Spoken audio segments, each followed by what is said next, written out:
Hello mga kamarites, happy Tuesday. Magluluto po tayo ngayon ng sinampalukang manok. Sinsya na sa boses ko, minamalatang yung kamarites. Yan po, lalagyan po natin siya ng pampasarap. And may luya na po tayo, hinanda ko na po. May bawang, sibuyas, and kamatis. And lagyan po natin ng ganito, malunggay. Masustansya po yan, sinampalukan, manok. Bawang, kain po ng bawang. And susunod po natin ang ay, naman talaga ang boses ng kamarites niya.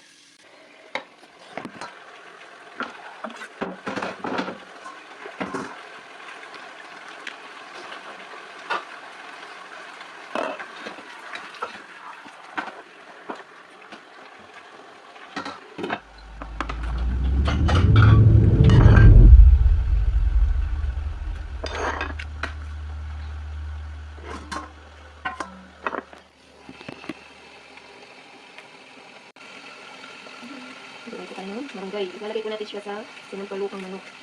Sustansya po ito. Galing na po sa sakit. Kaya, ganito boses ko. Tonsil po ilang araw. Sa Pilipinas maraming ganito libre lang. Dito rin meron din po rito sa Saudi. Lagay po natin lahat para masarap siya. Sarap yung sabaw. Manamis-namis. Sinako po ito sa kapitbahay. Hindi po ako nagpaalam. So, paalam po ako sa driver. Kita ko po yung driver doon. Sabi niya, Adi. Hindi po yung mata ko. Galing po sa sakit, guys.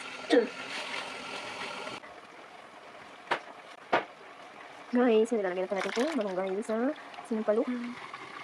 Para masarap siya. Masarap po siya. Sabaw po niya, guys. Para sa marap. Yan.